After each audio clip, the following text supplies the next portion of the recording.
Hey everybody, this is Brian Halverson, founder of Be Money Strong. I am out for a jog. I'm trying to get back in the habit of focusing on my health. So I'm out here on a walk slash jog slash, if you can call it a run, with my two accountability partners. If you can see them, this is Millie and Macy, our two dogs. Macy is 12 years old. She runs about my pace. Millie is about a year and a half old, and her puppy energy wants to run very quickly and outpace me and Macy. So what is this all about? I am a financial coach, and I help people along their own journeys. And sometimes you might be walking, sometimes you might feel like you're jogging, sometimes maybe you're running pretty well. Well, as I'm out here in nature, I think nature has a lot of things to teach us. And I am not a runner. And it takes me a lot of motivation and self-talk to get myself out the door and to do even walking. So maybe financially you might feel the same. I'm just lucky to be walking, or I want to be walking. Some of you might be saying, I think I'm ready to start jogging, or others might be saying, I think I'm running pretty well. So what keeps us going? Myself, I need some incremental motivation. In my coaching program, I talk about the 6 financial stages. Stage 1, that's the hardest one. That's crisis mode. That is, your debt is growing, right? Your income doesn't cover your expenses every month. You're bleeding to death. So we've got to stop the bleeding. We've got to end the chaos mode and get to stage 2, where we are living paycheck to paycheck. That is an accomplishment. No longer having your debt grow. So the living paycheck to paycheck, everything is getting covered. Your income equals your expenses. It's stability, but it's not growth and it's not wealth. So we got to move to stage 3, which is living below your means. And now I have some margin every month so that I can put money towards my goals. So whether that's getting out of debt or building our first savings account, getting $1,000 just to keep Murphy's Law at bay. Stage 3, now I'm living below my means. I'm getting stable, and I'm getting to put some money towards where my priorities are. Then I get to stage 4, where I start building momentum through goals. And where am I heading? Right? Ponder the path of your feet and think about, where am I heading? Am I just heading down the street, or am I heading to that mountain down behind me? What is my goal? Then stage 5 is to increase your pace so that I can start walking to jogging to running. And where am I in my pace? Often we need an outside accountability partner, right? Back to these fun dogs. Macy is not going to push me. Millie will. So I need somebody that's going to increase my pace. And then finally, stage 6 is that financial freedom. I finally made it. I have built wealth. I can leave a legacy. I can be generous to other people and give back, pay it forward. So those are the 6 stages that I walk all of my clients through. You might be on one of those stages. Maybe you can identify yourself in one of those 6 financial stages. Are you in crisis mode? Is your debt growing? Are you breaking even? Are you putting money towards your goals? Do you even have goals? Are you increasing the pace to your goals? And are you finally at the financial summit? Have you reached that mountain behind us off in the distance?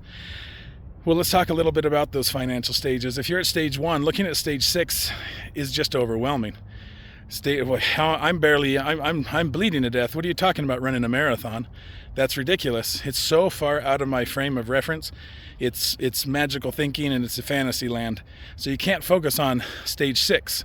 You got to stay focused on the stage you're on and what's the next incremental step that you need to do in order to get to the next financial stage. So maybe that's starting to cut some of your expenses. Maybe you need to cancel some of your subscriptions.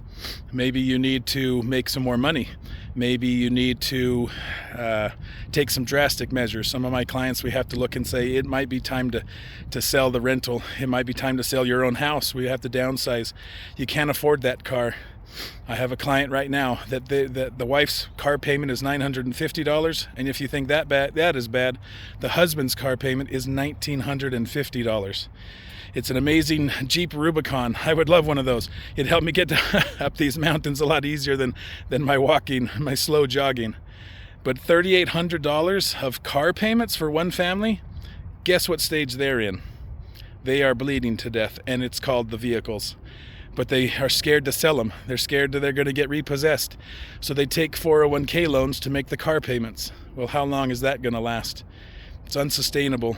So focus on the stage you're in. If I teach them stage 6 of financial freedom, they have no idea what I'm talking about. They say, Brian, you're crazy. There's no way we're going to hit financial freedom. We can't even cover the car payment. I have to hide money from my spouse just to make the rent payment so it doesn't get spent. If that sounds like you and you feel like you're in stage 1, I feel for you. That is the most chaotic stage. So what we've got to do is we've got to stop the bleeding. So that is the first decision. No more spending on money I don't have. That's hard. That's where you need an accountability partner to help you to an outside perspective to say, I don't think we need that. I think that's just some internal voice that says I deserve it, I want it, I've had a hard day, I'm stressed, and I need this. So sometimes those inner children get to speak a little too loud in our own heads, and we end up buying things that we can't afford. So if you're in stage 2 and you're finally living paycheck to paycheck, you finally are in some stability, good job, right? That took some discipline, some hard work, and you had to make some sacrifices, maybe making more income, maybe reducing your expenses, but you made it to stage 2. That's a win. You're not done, but don't focus on stage 6. Financial freedom is too far out there. So let's just focus on keep breaking even, see what you can continue to increase your income and decrease your expenses, because we need to make some margin. We want to get to stage 3. That's where we're living below our means. Now I have some extra money left over. I've got $50 to my name at the end of the month. I don't run out of month before I run out of money.